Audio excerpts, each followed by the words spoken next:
नमस्कार, आप देख रहे हैं विशेष। आपके साथ मैं हूं सईद अंसारी। दुनिया ने ऐसी महामारी कोरोना जैसी कभी नहीं देखी थी जैसी महामारी कोरोना लेकर आया है। दुनिया में 21 लाख से ज़्यादा लोग इसके मरीज हैं।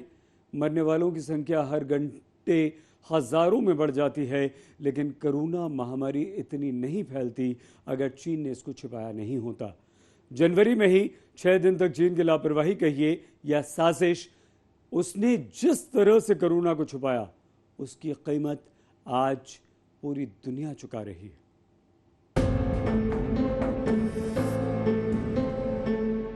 इक्कीस लाख कोरोना मरीजों का गुनहगार कौन है? 1,36,000 से ज्यादा मौत का दोषी कौन है? कई देशों में कम पड़ते कब्रिस्तानों का जिम्मेदार कौन है? दुनिया के कई शहरों को मरघट बनाने वाला कौन है? सारी दुनिया पर दहशत का ताला लगाने वाला कौन है? 21वीं सदी की दुनिया का सबसे बड़ा खलनायक कौन है? जिस वैश्विक महामारी कोरोना से आज दुनिया त्राही त्राही कर रही है, उसके लिए हर उठती उंगली है चीन पर।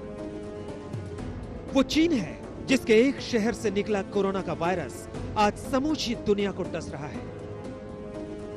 अमेरिका जैसा देश आज अपने लोगों की लाशें गिन गिन कर थक चुका है। उसका गुस्सा विश्व स्वास्थ्य संगठन पर फूटा, लेकिन उसके पीछे भी चीन है। Please, today I'm instructing my administration to halt funding of the World Health Organization while a review is conducted to assess the World Health Organization's role in severely mismanaging and covering up the spread of the coronavirus. Everybody knows what's going on there. American taxpayers provide between $400 million and $500 million per year to the WHO. In contrast, China contributes roughly $40 million a year, and even less. As the organization's leading sponsor, the United States has a duty to insist on full accountability. One of the most dangerous and costly decisions from the WHO was its disastrous decision to oppose travel restrictions from China and other nations. They were very much opposed to what we did. Fortunately, I was not convinced and suspended travel from China, saving untold numbers of lives. Thousands and thousands of people would have died. विश्व स्वास्थ्य संगठन यानी WHO की लड़ाई पर हम आगे आएंगे, लेकिन उससे पहले आपको चीन के वुहान शहर की वो कहानी बताते हैं जिसमें चीन का धोखा है। धोखा दुनिया से। जिस दौरान चीन का कोरोना स्थानीय महामारी से वैश्विक महामारी में बदल रही थी, उस दौरान चीन ने इस पर मिट्टी डालने की कोशिश की। दुनिया को पता चल गया कि चीन का वुहान शहर ही कोरोना का एपिसेंटर है, लेकिन चीन ने 6 दिनों तक इस बीमारी को छुपा कर रखा। 20 जनवरी को चीन के राष्ट्रपति शी जिनपिंग ने अपने देश के लोगों को कोरोना के बारे में आगाह किया, लेकिन 14 जनवरी को ही वहां हालात बिगड़ने लगे थे और उन 6 दिनों में 3000 से ज्यादा लोग कोरोना के मरीज बन गए। इतना ही नहीं, चीनी अधिकारियों को इसका पता होने के बावजूद उसी दौरान वुहान में एक आलीशान दावत हुई जिसमें हजारों लोग शामिल हुए, जबकि लूनर न्यू ईयर मनाने के लिए लाखों लोग इधर उधर भी चले गए। अगर 14 जनवरी को ही इसका पता चल जाता तो आज दुनिया में लाखों लोगों पर मौत गिद्ध बनकर नहीं मंडराती। इटली से लेकर फ्रांस और स्पेन तक तमाम देश अपने नागरिकों की लाशों पर बर्बादी का मंजर देख रहे हैं। चीन की कूटनीति ही नहीं, फितरत में यह शामिल हो गया है कि वो हर बीमारी को छुपाने की कोशिश करता है। वुहान के मेयर काफी पहले मान चुके हैं कि जनवरी की शुरुआत में वुहान में संक्रमण के करीब 100 मामले थे, लेकिन 23 जनवरी को शहर के लॉकडाउन होने तक हालात बेकाबू हो गए। चीन ने WHO को इसकी जानकारी 31 दिसंबर को दी थी, लेकिन इस बात को सामने लाने वाले चीनी डॉक्टर ली वेनलियांग ने इस पर सरकार को आगाह किया तो उनको चुप करा दिया गया। कुछ दिनों बाद कोरोना वायरस से ही डॉक्टर वेनलियांग की मौत हो गई। व्हाइट हाउस को सौंपी गई एक खुफिया रिपोर्ट से निष्कर्ष निकाला गया कि चीन की ओर से जारी आंकड़े जानबूझकर कम बताए गए। लेकिन चीन से निकलकर यह वायरस दुनिया भर में फैला तो आज आलम यह है कि इसका तांडव रुक नहीं रहा। इसमें भी अमेरिका का हाल काफी बुरा है। वैसे अमेरिका के राष्ट्रपति डोनाल्ड ट्रंप को इस बात को समझने में काफी देर लगी, लेकिन 20 मार्च के बाद वहां हालात बिगड़ने लगे। ट्रंप भी चीन पर खींच कर रह गए। But I'm a little upset with China, I'll be honest with you. चीन ने चुप्पी साध रखी है, लेकिन खामोशी की धारा में दुनिया के प्रति किए गए उसके गुनाह नहीं धुल जाते। आज तक ब्यूरो। चीन पर सवाल इसलिए उठ रहा है कि उसने पहले तो कोरोना को साधारण फ्लू मान लिया। जिन डॉक्टर्स ने कोरोना के खतरे की गंभीरता को बताया, उल्टे उनकी ही मुसीबत आ गई। जिस वुहान में 1 दिसंबर को ही कोरोना का पहला मरीज पाल लिया गया था, वहां जनवरी तक आराम से अंतर्राष्ट्रीय उड़ानें चल रही थी। परिणाम ये हुआ कि कोरोना चीन से बहुत आगे निकल गया, पूरी दुनिया में फैल गया।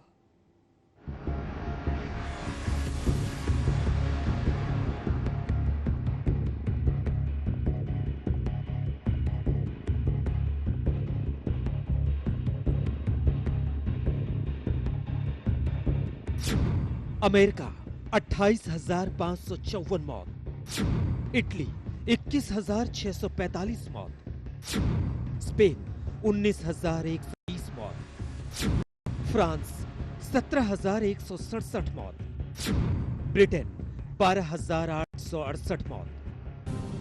दुनिया के इन तमाम शक्तिशाली देशों की छाती पर मौत का यह तांडव पूछ रहा है कि किसकी साजिश, किसकी बेवकूफी, किसके गुनाह की सजा भुगत रहे हैं वो लोग। कितना त्रासद होता है अपने ही लोगों की थमती सांसों को गिनना। Depuis le 1er mars, en additionnant les décès à l'hôpital et les décès survenus en établissements sociaux et médico-sociaux, nous déplorons donc un total de 15 529 décès dans notre pays en lien avec l'épidémie. चीन के इस Wuhan शहर से corona का वो संक्रमण फैला जो पूरी दुनिया को आज सोने नहीं दे रहा है। चीन में आधिकारिक रूप से मध्य दिसंबर में कोरोना का पहला केस आया, लेकिन इसको निमोनिया जैसी बीमारी कहकर टाल दिया गया। बाद में जब मरीजों की संख्या बढ़ती गई तो चीन में कहा गया कि यह बीमारी फूड मार्केट से आई है। ऊपर से शुरुआत में WHO ने भी कह दिया कि यह बीमारी इंसान से इंसान में नहीं फैलती। इस पर अमेरिका का आरोप है कि चीन ने इस वायरस को अपने यहाँ प्रयोगशाला में बनाया है। अमेरिका के राष्ट्रपति डोनाल्ड ट्रंप ने इस बात पर इस कोरोना वायरस का नाम चीनी वायरस रख दिया। It's not racist at all, no, not at all. It comes from China. That's why. It comes from China. I want to be accurate. Wuhan में जब मामले बढ़ते गए तो चीन ने इसको दबाने की कोशिश की, लेकिन वुहान चीन का एक बड़ा औद्योगिक केंद्र है, जिसके कारण इंसान से इंसान में फैलने वाले कोरोना वायरस के फैलने की संभावना काफी बढ़ गई। वुहान के अंतर्राष्ट्रीय हवाई अड्डे पर सालाना करीब 2 करोड़ लोगों का आना जाना होता है, यानी हर महीने करीब 16.5 लाख लोग यहां से लंदन, पेरिस, दुबई समेत दुनिया के तमाम बड़े शहरों के लिए सीधी उड़ान सेवाएं हैं। दुनिया की 500 बड़ी कंपनियों में से 230 कंपनियों ने वुहान में निवेश कर रखा है। इनमें फ्रांस सबसे प्रमुख है। जब वुहान से निकलकर कोरोना का संक्रमण पूरी दुनिया को डसने लगा, तब मार्च में इस शहर का जायजा लेने राष्ट्रपति शी जिनपिंग पहुंचे थे।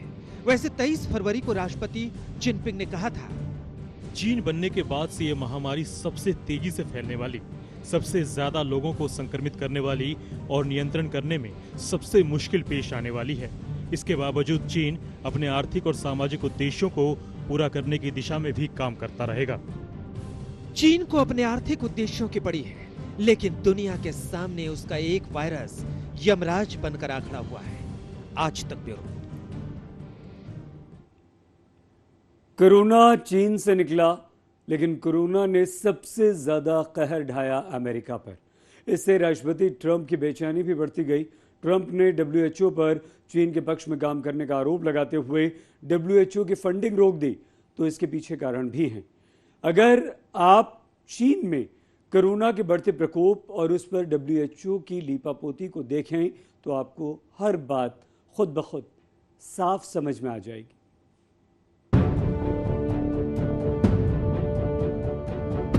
दुनिया से कैसे छिपा रहा चीन का कोरोना वायरस? कोरोना महामारी को फैलाने में किसने दिया चीन का साथ? क्या चीन के गुनाहों में विश्व स्वास्थ्य संगठन भी है भागीदार? ये सवाल खुद विश्व स्वास्थ्य संगठन यानी WHO की हरकतों से उठ रहे हैं, जिस पर अमेरिका का आरोप है कि उसने चीन का पक्ष लेकर उसका बेड़ा गर्क कर दिया।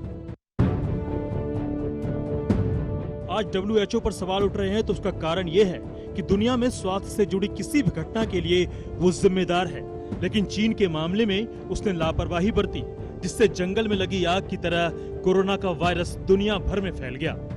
आप कोरोना वायरस के वैश्विक संक्रमण में WHO की लापरवाही की क्रोनोलॉजी समझिए। कोरोना का पहला मामला पिछले साल मध्य अक्टूबर में चीन के वुहान में आया, लेकिन WHO ने इसको 31 दिसंबर तक छिपाए रखा। तब तक सिर्फ चीन में ही इसके मामले थे, वो भी 27। इसके बाद WHO ये भी नहीं बता रहा था कि यह संक्रमण इंसान से इंसान में फैलता है। वुहान में कोरोना संक्रमण के करीब 3 महीने बाद 14 जनवरी को भी WHO के DG डॉक्टर टेड्रोस घेब्रेयेसस ने चीन का ये कहकर बचाव किया कि शुरुआती तफ्तीश में आदमी से आदमी में वुहान के नोवेल कोरोना वायरस के फैलने का कोई सबूत नहीं मिला है। तब तक भी दुनिया में कोरोना के मरीज सिर्फ चीन में ही थे और उनकी संख्या थी सिर्फ 41। 20 जनवरी को WHO के DG डॉक्टर टेड्रोस ने बीजिंग में चीनी राष्ट्रपति शी जिनपिंग से मुलाकात की तो कोरोना से लड़ने के लिए चीन की जमकर तारीफ की, जबकि तब तक दुनिया में कोरोना से प्रभावित लोगों की संख्या 282 हो चुकी थी, जिनमें सिर्फ चीन में ही 278 मामले थे। 30 जनवरी को WHO के DG फिर चीन की तारीफ के पहलू ये कहकर निकाल लाए कि ये कहना अतिशयोक्ति नहीं होगी कि चीन ने कोरोना से लड़ने में एक नया प्रतिमान बना दिया है। तब तक दुनिया में कोरोना के मरीज 9,826 हो चुके थे और चीन में 9,720। अमेरिका को गुस्सा इस बात पर आ रहा था कि WHO की झोली तो वो भरता है, लेकिन उसके मुखिया उस चीन की तारीफ करते हैं जिसने दुनिया को सबसे खतरनाक महामारी की सौगात दी है। अब अमेरिका ने पैसा रोका तो WHO के प्रमुख सामने आए। The United States of America has been a long-standing and generous friend to WHO, and we hope it will continue to be so. We regret the decision of the President of the United States to order a hold in funding to the World Health Organization. अब आप ये समझ लीजिए कि WHO को दाना पानी मिलता रहे, इसके लिए कौन देश कितनी मदद करता है। 2020 के लिए WHO को अमेरिका ने करीब 441 करोड़ रुपए दिए।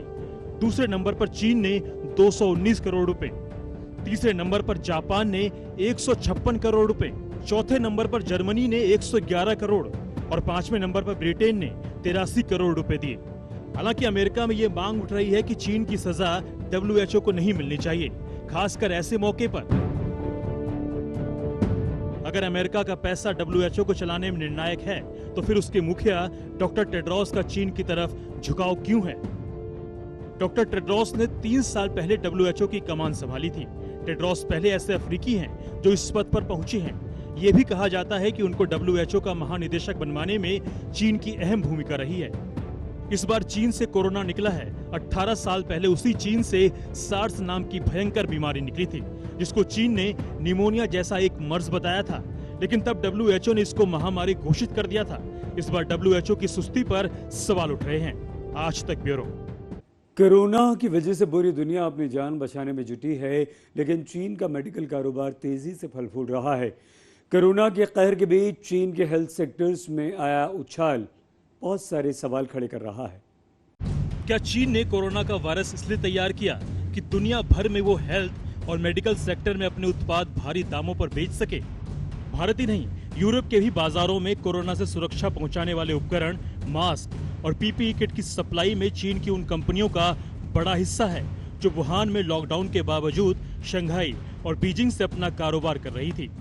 बाजार पर नजर रखने वालों का मानना है कि चीन में मास्क और PPE किट बनाने वाली कई नई कंपनियां अक्टूबर-नवंबर में बाजार में आईं और 3-4 महीनों में ही उन्हें अरबों का ऑर्डर मिल गया। इस दलील पर मुहर लगाने वाले ये मानते हैं कि कोविड-19 को लेकर चीन ने दुनिया को न सिर्फ अंधेरे में रखा, बल्कि इसको मुनाफे का धंधा बना दिया। आज तक ब्यूरो। विशेष में आज के लिए बस इतना ही।